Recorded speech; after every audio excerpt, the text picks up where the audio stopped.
Hello दोस्तों, कैसे हैं आप। स्वागत है आपका एजुकेशन अड्डा में। उम्मीद करता हूं आप सभी अच्छे होंगे। लास्ट क्लास में हम लोगों ने एपी का इंट्रो देखा था, तो आज हम लोग क्वेश्चन को कंटिन्यू करेंगे। बिना रुके हम लोग आज एक क्लास को स्टार्ट करते हैं। तो जो चैनल पे पहली बार आए हैं, वीडियो को लाइक करें, शेयर करें, सब्सक्राइब करना ना भूलें। चलिए, पहला सवाल आपके स्क्रीन पे है। पहला सवाल आपसे कह रहा है कि एक एपी है जिसकी वैल्यू दी गई है आपको 7, 2, 7 एंड 12 तीन वैल्यू दी गई है। का प्रथम 10 पदों का योग ज्ञात करना है। इस तरीके से चलना है और इसमें 10 पदों का हमें क्या चलना है, 10 पदों का योग चाहिए, 10 पदों का योगफल चाहिए।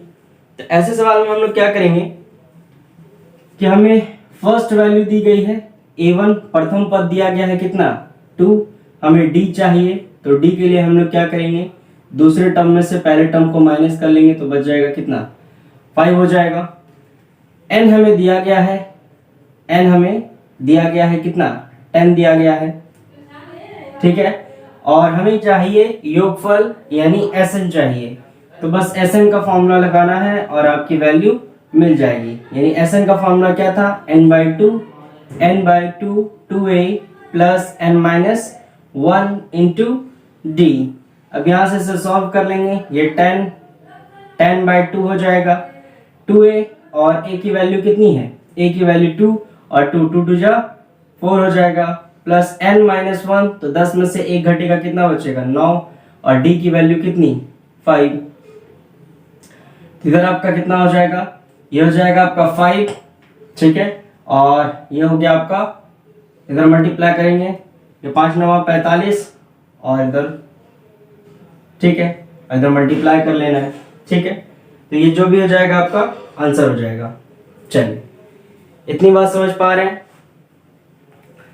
पहले आप इसका स्क्रीनशॉट ले लें, फिर इसको रब कर देते हैं।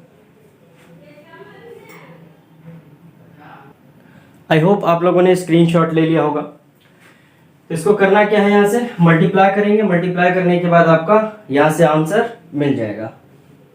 इसका हो जाएगा 245 हो जाएगा आंसर, 245। इतना तो कर सकते हैं आप लोग। चलिए, नेक्स्ट क्वेश्चन।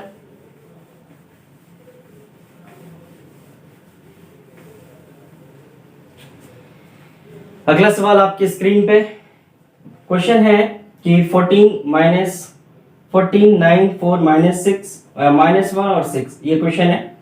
डैश डैश का nवा पद होगा, nवा पद होगा। क्वेश्चन कैसा है, क्वेश्चन है आपका 14 9 6 14 9 4 -1 -6। आपको नंबर दिखने में लग रहा है कि ये डिक्रीजिंग ऑर्डर में है। इसका हमें क्या चाहिए, nवा पद चाहिए। क्या चाहिए, इसका nवा पद चाहिए। nवा पद कैसे निकलेगा इसका, तो दिखने में साफ लग रहा है कि ये कैसे है, डिक्रीजिंग ऑर्डर में है। पहले 14 है, 9 है फिर 4 है, -1 है। इस तरीके से नंबर डिक्रीजिंग ऑर्डर में चल रहा है। इसका nवा पद के लिए हमें क्या चाहिए, a की वैल्यू दी गई है 14, है ना। और d हम यहां से निकाल लेंगे, तो 9 - 14, 9 - 14, तो इधर हो जाएगा आपका कितना -5 हो जाएगा। आपको फॉर्मूला लगाना है nवा, यानी nवा पद चाहिए। तो nवा पद के लिए हमें क्या फॉर्मूला याद किया है, a plus n minus 1 into D. तो a की जगह पे कितना 14 प्लस n तो दिया नहीं है, तो n माइनस 1 हो जाएगा, और d की जगह पे क्या हो जाएगा -5 हो जाएगा। तो ये हो जाएगा आपका 14, ये मल्टीप्लाई हो जाएगा तो -5n, और ये माइनस माइनस प्लस, तो +5। नंबर को नंबर से ऐड करते हैं, क्योंकि ये नंबर के साथ क्या है, एक n अचर पद जुड़ा हुआ है, इसीलिए ये दोनों साथ में नहीं जुटेगा। तो नंबर के साथ जुटेगा तो हो जाएगा क्या 19 प्लस 19 माइनस 5। तो ये आपका क्या हो जाएगा, राइट आंसर हो जाएगा। क्लियर है, समझ रहे हैं मेरी बात। चलिए, इसका भी स्क्रीनशॉट ले लीजिए, फिर हम लोग बढ़ते हैं अगले सवाल की तरफ। आई होप आप लोगों ने स्क्रीन शॉट ले लिया होगा। चलिए नेक्स्ट क्वेश्चन क्या है आपसे।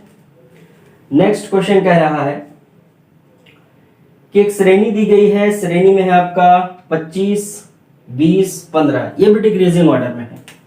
ये भी क्या है, डिक्रीजिंग ऑर्डर में है। 25, 20 और 15, ये एक सीरीज से नंबर चल रहा है और इस नंबर के बारे में कहा जा रहा है क्या कि का कौन सा पद प्रथम ऋणात्मक पद है। ठीक है, प्रथम ऋणात्मक पद है, इसका कौन सा पद जो है, इसका कहने का मतलब ये है कि ये बढ़ता चलेगा आगे की तरफ।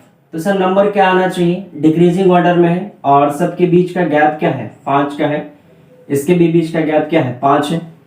तो नेक्स्ट क्या होना चाहिए, इसको हम ज्यादा सॉल्व करने की जरूरत नहीं है। आप ऐसे वर्बली भी इसका निकाल सकते हैं कि इसका प्रथम ऋणात्मक यानी निगेटिव नंबर क्या होगा। फर्स्ट निगेटिव टर्म्स क्या हो जाएगा इसका, तो फर्स्ट निगेटिव टर्म 15 के बाद 10 होना चाहिए, 10 के बाद 5 होना चाहिए, 5, फिर एक यहां से आपका 5 माइनस होगा तो 0 होना चाहिए, 0 से फिर 5 माइनस होगा तो क्या आना चाहिए, -5 आना चाहिए।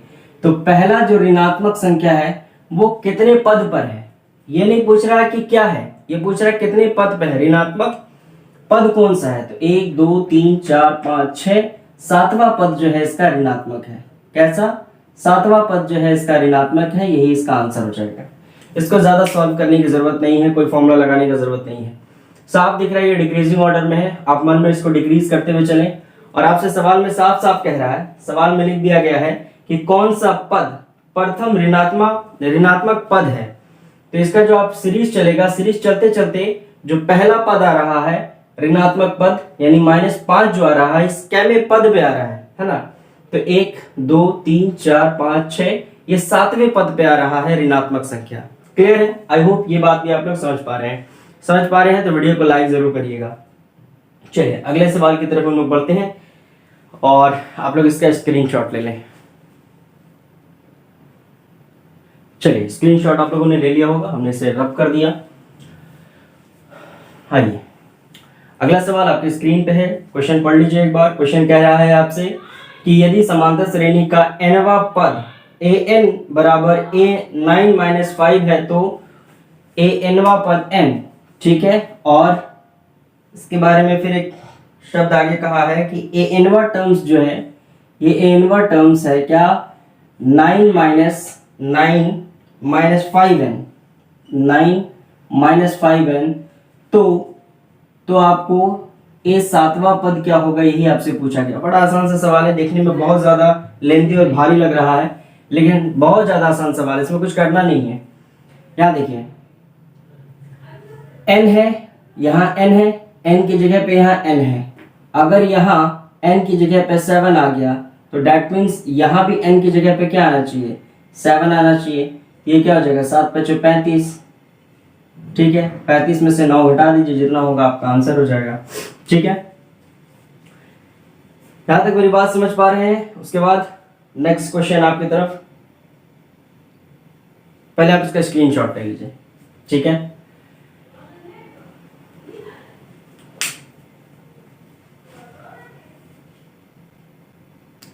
इस 9 को थोड़ा हम ठीक कर देते हैं। ये 9 आपको दिखने में एक ही तरह लग रहा है, कहीं कंफ्यूजन ना हो।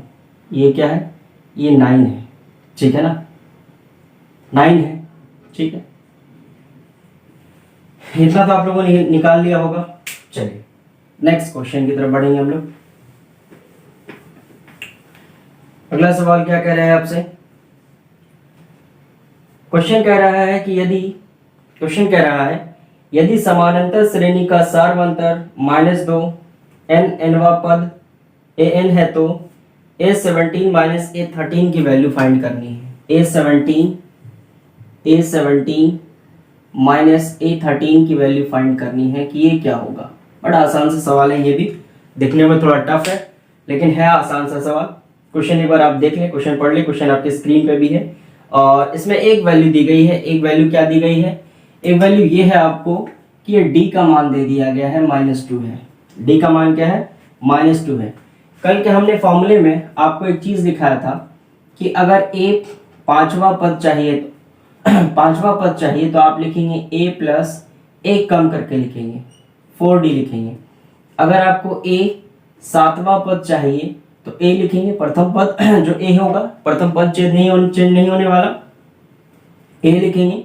और अगर यहाँ पांच छठा सातवां पद है तो d को एक कम करके लिखते हैं। इस तरीके से हम लोगों ने कल डिस्कस किया था, फॉर्मूला भी बना था ऐसे, nवां पद इसी से बना था, इसी कॉन्सेप्ट से। तो इसी चीज को यूज करते हुए यहाँ पर हम लोग आप लिखेंगे कि प्रथम पद क्या होना चाहिए, a ही होगा, और इसका क्या है, a 17वां पद है तो ये ऐसा लिखा सकता है a 16d माइनस ये 13वां पद है तो a प्लस 12d लिख सकते हैं, हम लोग लिख सकते हैं ना। चलिए इसके ब्रैकेट को ओपन करेंगे तो ये हो जाएगा a प्लस 16d और ये हो जाएगा a माइनस 12d। a से a कैंसिल आउट हो जाएगा, ये माइनस हो जाएगा तो 16, 12 4 16 तो 4d आ जाएगा। और क्योंकि d की वैल्यू आपको ऑलरेडी दी गई है तो d की जगह पे आप वैल्यू पुट कर देंगे, तो d की जगह पे क्या रखेंगे 2, योर आंसर इज -8 हो जाएगा। क्लियर, देख रहे हैं आसान सा सवाल है ना। सब सवाल को बनाना बड़ा आसान है, बस कॉन्सेप्ट का जरूरत है आप लोगों को। तो आई होप यहाँ तक आप मेरी बात समझ पा रहे हैं, यही कॉन्सेप्ट भी आप समझ पा रहे हैं। तो चलिए जल्दी से इसका स्क्रीनशॉट ले लीजिए।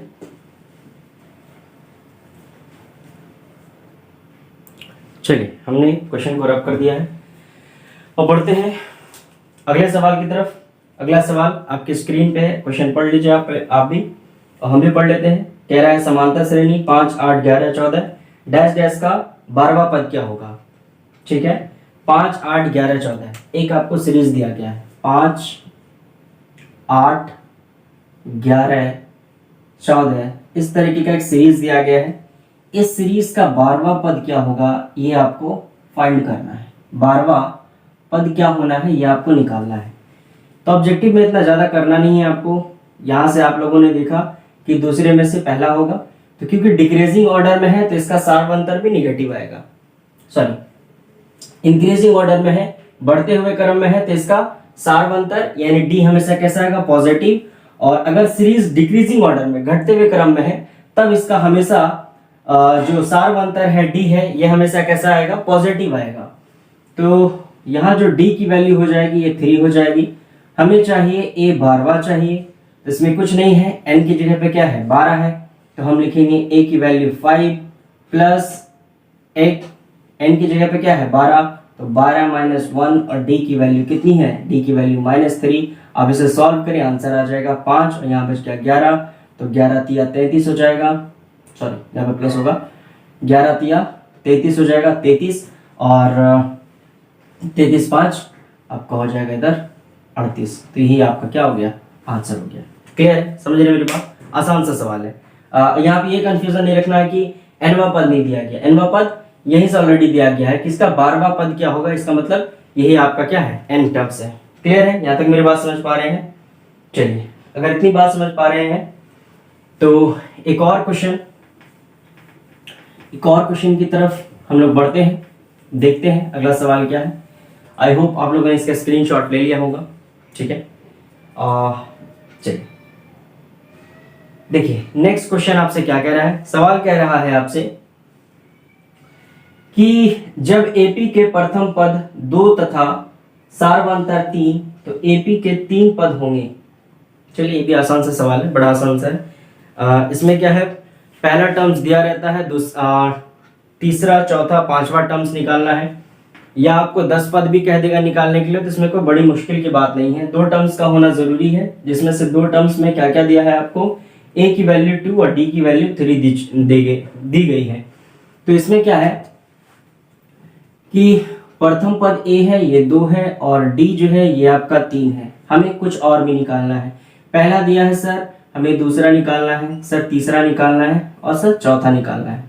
इसके अलावा भी कहता तो इसके अलावा भी हम लोग और आगे निकाल सकते थे, लेकिन इंक्लूड जो यहाँ पर आपका ऑब्जेक्टिव में जो इंक्लूड करेगा इस फर्स्ट से इंक्लूड करेगा, है ना। अभी सीरीज जब लिखेंगे तब हम बता देंगे। पहले यहाँ से देखिए कि A2 को हम लोग लिख सकते हैं A प्लस डी, तो सर A का मान और D का मान दोनों जुट रहा है तो ये 5 हो जाएगा। A3 यानी D एक कम होना है, यानी A प्लस 2D होना है। ठीक है, तो 3D जो है 2 से गुना होगा तो 3 गुना 6 और 6 2 8 हो जाएगा। ठीक है, फिर A4 का मतलब यानी D एक कम होना चाहिए तो 3D। ठीक है, यानी 3 और D कितने से 3 से गुना होगा तो 3 तिया 9 हो जाएगा और 9 2 11 हो जाएगा। ठीक है, लेकिन आपको ऑब्जेक्टिव में आपको जो ऑप्शंस में दिया रहेगा पहला टर्म से स्टार्ट किया जाएगा 2 5 8, यानी पहले टर्म से 3 टर्म आपको फाइंड करना है। यह हमने एक्स्ट्रा आपको निकाल के दिखा दिया। सिर्फ चाहते तो आप और भी निकाल सकते थे, 5 6 7 8 9 10 कुछ भी निकाल सकते हैं, जिसमें आपको सिर्फ क्या दिया रहे, सिर्फ और सिर्फ आपको ए और डी की वैल्यू दी जाए। ठीक है, क्लियर है, समझ रहे मेरी बात को? क्लियर है, एक बार देख लेना समय के। ये 2 हो गया, 2 3 2 जो 5। ठीक, हाँ ठीक है, यही आपका क्या हो जाएगा, आंसर हो जाएगा। क्लियर है, समझ रहे मेरी बात को? अगर इतना बात समझ पा रहे हैं तो आप पहले इसका स्क्रीनशॉट ले लीजिए, फिर हम लोग बढ़ते हैं अगले सवाल की तरफ। चलिए, आई होप आप लोगों ने स्क्रीनशॉट ले लिया होगा।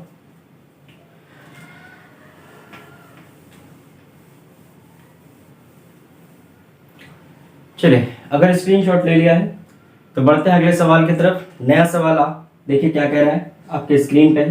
कह रहा है यदि किसी एपी का सामान्य पद 3n+5 तो इसका सारवंतर क्या होगा। सामान्य पद का मतलब हो गया कि एनवा पद दिया गया है कि कोई जनरल से टर्म्स है। जनरल टर्म क्या है आपका, जनरल टर्म 3n+5 यही है ना, 3n+5 ये इसका जनरल टर्म है और ये क्या है 5 है, तब आपको इसका डी फाइंड करना है। तो हमने मान लिया कि सर कि n की जगह पे 1 होगा तो ये सीरीज बन जाएगा 1 + 5, ये हो जाएगा 5 3 8 हो जाएगा। हमने कह दिया कि सर अगर n की जगह पे 2 होगा तब इसका सीरीज जो सेकंड टर्म्स बनेगा कि ये 3 × 2 + 5, तो ये 3 × 6 6 5 1 11 हो जाएगा। इसी तरीके से सर हमने कह दिया कि अगर इसका तीसरा टर्म्स होगा तो 3 × 3 + 5, ये हो गया 3 × 9 9 5, इधर हो गया 14। तो सर एक सीरीज इसका बनके तैयार हो गया क्या, 8 11 और 14, डिक्रीजिंग या इंक्रीजिंग ऑर्डर में। सर इंक्रीजिंग ऑर्डर में, तो हमेशा इसका सारवंतर कैसा आएगा, पॉजिटिव आएगा। तो दोनों के बीच का गैप कितना हो गया, 8 3 11 14 11 3 14, यानी इसका सारवंतर कितना आ रहा है 3। यही हो गया आपका आंसर। क्लियर है, कॉन्सेप्ट समझ रहे हैं? कोई दिक्कत किसी को, अगर कहीं दिक्कत हो रहा है तो आप कमेंट करके बता सकते हैं। इसको अगले सवाल में हम लोग फिर डिस्कस करेंगे। ठीक है, एक सामान्य सा पद दिया गया था। सामान्य पद का मतलब है कि an का वैल्यू दिया गया है 3n+5 और हमने मेजर कर लिया, ऐसा मान लिया कि n की जगह पे 1 होगा। 1 क्या है आपका, एक नेचुरल नंबर है।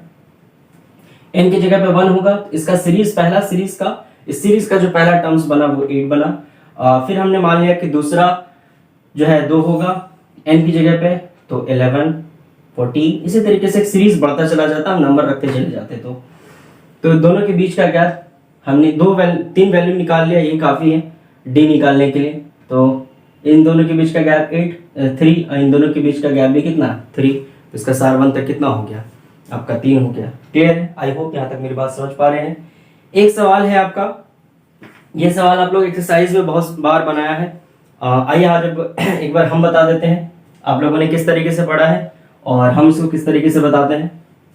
तो चलिए, एक सवाल आपके स्क्रीन पे है, उससे पहले हम इसको क्या कर लेते हैं, रब कर देते हैं।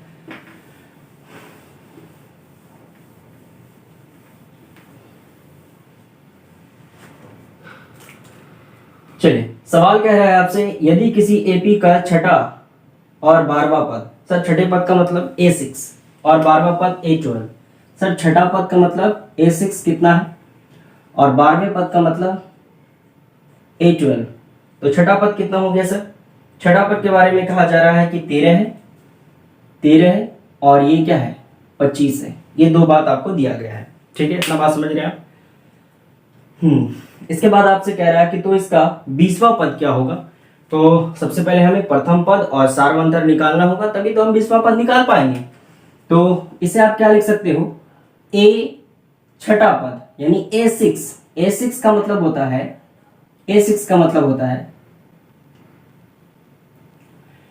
कि A प्लस 5D लिख सकते हैं ना, और ये बराबर हो जाएगा किसके, 13 के।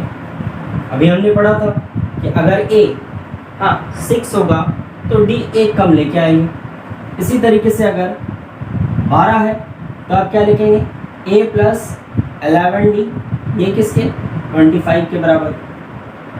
तो यहाँ से दो इक्वेशन बन के तैयार हो गया, लीनियर इक्वेशन, दो लीनियर इक्वेशन बना। लीनियर इक्वेशन में क्या करते थे हम लोग, पहले समीकरण को दूसरे समीकरण में, दूसरे समीकरण को पहले समीकरण में माइनस करते थे।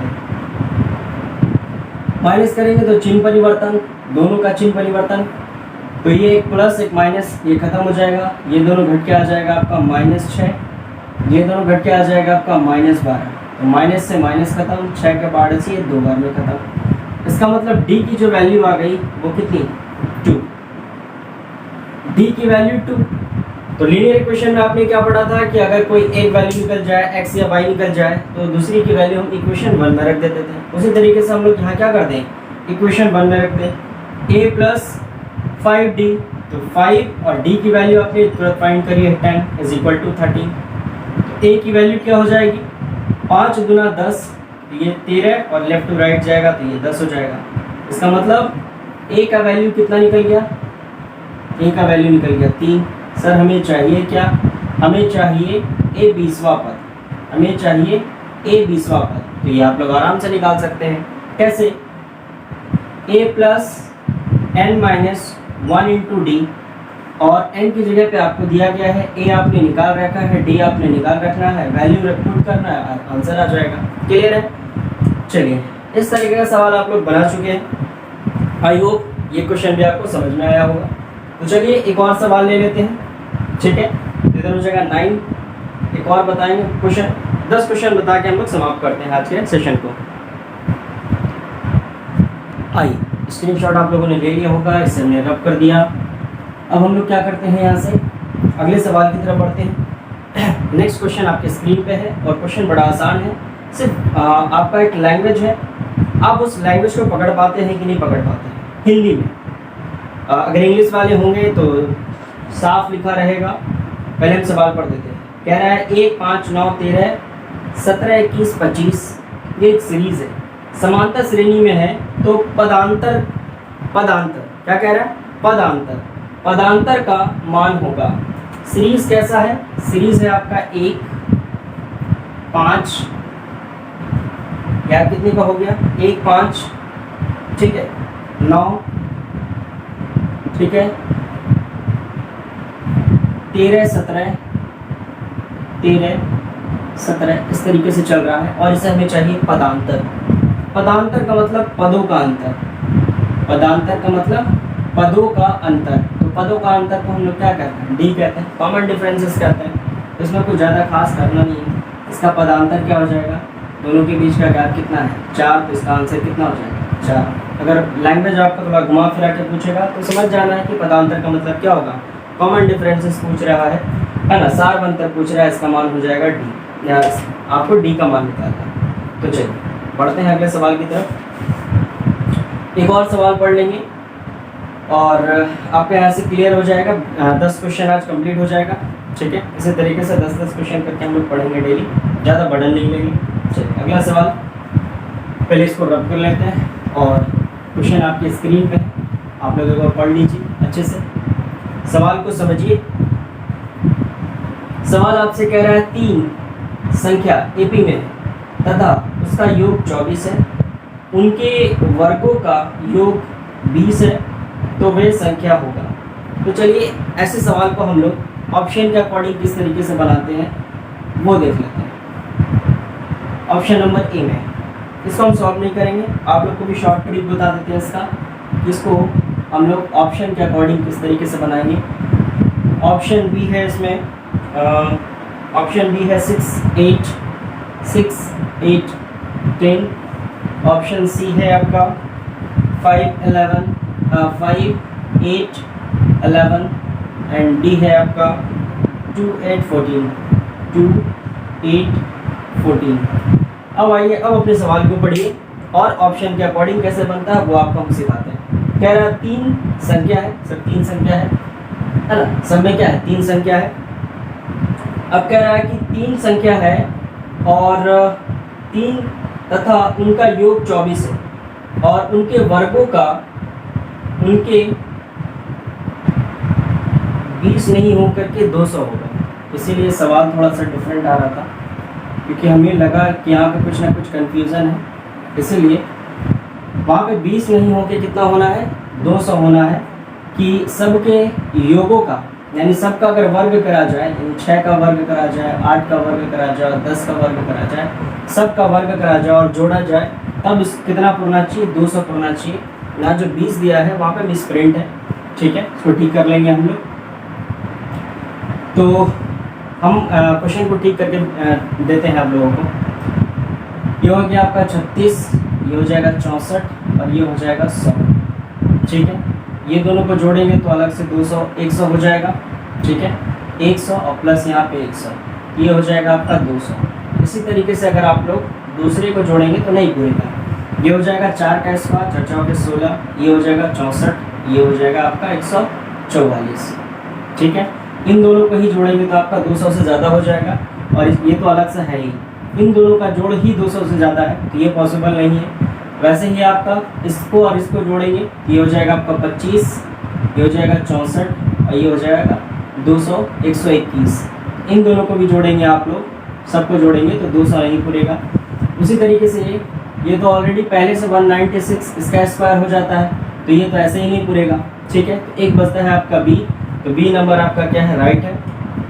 यहाँ पे क्वेश्चन में मिस प्रिंट होने के कारण थोड़ा कंफ्यूजन हो गया था, तो चलिए आप इसे सही कर लेंगे। और वीडियो अगर अच्छा लगा हो तो वीडियो को लाइक करें, शेयर करें, सब्सक्राइब करना ना।